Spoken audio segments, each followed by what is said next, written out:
You wake up, head to the kitchen, and grab a handful of vibrant, fresh oranges. You slice them, load them into that shiny, expensive juicer, and watch it transform solid fruit into a beautiful, flowing glass of liquid sunshine. You take a sip and feel virtuous. You've just given your body a pure, concentrated shot of vitamins. This is the peak of healthy living, right?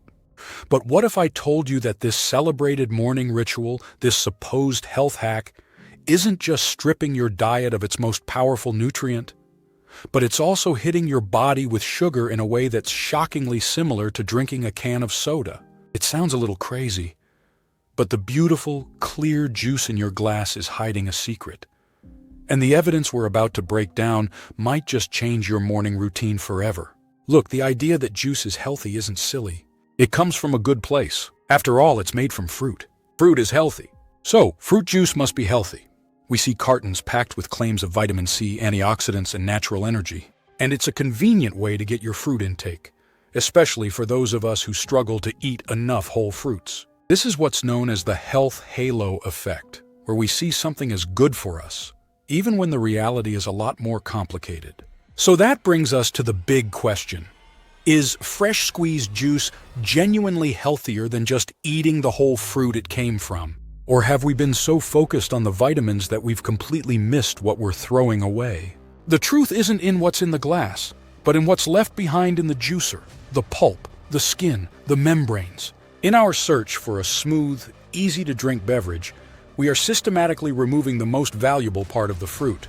We're throwing away the hero of this story. We are throwing away fiber. And the consequences of that are massive, affecting everything from how hungry you feel to how your body manages sugar and even your risk for chronic diseases. So, what exactly is fiber and why is it so important? Fiber is a type of carbohydrate that your body can't digest. Now that might sound like a bad thing, but it's precisely what makes it so powerful. Think of it as the structural framework of the plant. It's the stuff that gives an apple its crunch and an orange its chewy bits. When you juice a fruit, you obliterate this framework, squeezing out the sugary water and leaving the fiber behind. This has two immediate and dramatic consequences. First, fiber is the key to feeling full. When you eat a whole apple, you have to chew it. Your stomach has to work to break it down. The fiber takes up space in your stomach and slows down digestion. Your brain gets a bunch of signals telling it, hey, we're getting food, we're feeling full, you can stop eating now. Eating 2 or 3 whole oranges takes time and effort, and you'd probably feel pretty full afterward. Now think about chugging a glass of orange juice. That glass might have the juice of 4, maybe 5 oranges. You can drink it in less than a minute. There's no chewing, no real digestive effort, and because the fiber is gone, that feeling of fullness is significantly reduced. You've just consumed the calories of 5 oranges without your brain and stomach ever getting the memo that you should feel satisfied. This is a major reason why studies consistently link drinking more juice to weight gain over time, while eating more whole fruit is linked to weight loss. Second, and maybe even more critically, fiber is your body's built-in blood sugar manager. Picture the sugar in a piece of fruit as a crowd trying to rush through a door. In whole fruit, fiber is the security guard, making everyone form a single-file line. It creates a physical barrier in your gut, slowing down how fast that sugar gets into your bloodstream. This leads to a slow, gentle rise in blood sugar, giving you steady, sustained energy. When you drink juice, you've essentially fired that security guard. The door is wide open and the entire crowd of sugar molecules rushes into your bloodstream all at once. This brings us to the sugar itself. A common defense is, but it's natural sugar from fruit. And that's true. But your body, especially your liver, cares less about where the sugar came from and more about how fast it all shows up. The sugar in fruit is mostly fructose. When you eat a whole fruit, the fructose is released slowly because of the fiber, and your liver can handle the trickle. But when you down a glass of juice, you're flooding your liver with a huge dose of fructose all at once. Your liver just can't keep up, so it does the only thing it can. It converts a big chunk of that excess fructose into fat. To put it in perspective, an 8-ounce glass of apple juice has roughly the same amount of sugar as a glass of cola, about 30 grams. The World Health Organization classifies the sugar in 100% fruit juice as a free sugar, putting it in the exact same category as the sugars added to sodas and candy. Your body's hormonal response, a rapid spike in insulin to deal with the sugar rush, is remarkably similar for both drinks. This insulin spike quickly shoves sugar out of your blood, often leading to a crash that leaves you tired, irritable, and even hungry again. It's a cycle that can contribute to insulin resistance and a higher risk of type 2 diabetes over the long term. This is why numerous studies have found that while eating whole fruits is associated with a reduced risk of developing type 2 diabetes, regularly drinking fruit juice is linked to an increased risk. You're consuming the same basic food, but by just changing its form, you can completely flip its long-term health outcome. One of the most persistent myths defending juicing is this idea of enhanced nutrient absorption. The theory is that by removing the fiber, you make it easier for your body to grab the vitamins. But there is very little scientific evidence to back this up. For most people with a healthy digestive system, the body is perfectly capable of pulling out the nutrients from whole fruits just fine. What's worse, juicing can actually reduce the nutrient content.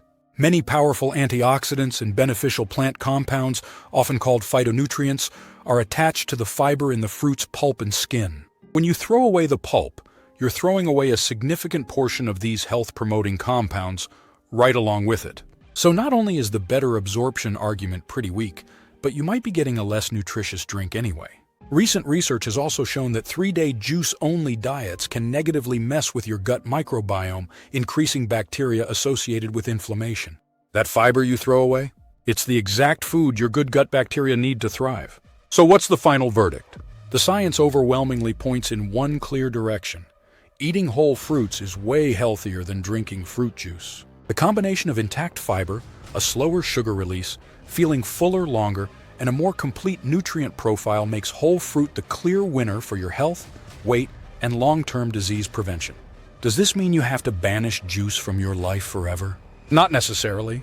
There's some nuance here. For some people, like those with specific medical conditions that require a low-fiber diet, or for someone who would otherwise eat zero fruit, a small glass of 100% juice can be a way to get some vitamins.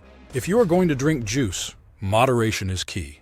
The U.S. Dietary Guidelines suggest that juice should make up no more than half of your daily fruit intake, and a serving is just 4 to 6 ounces. That's smaller than most glasses we use. A great rule to follow is the 80-20th rule.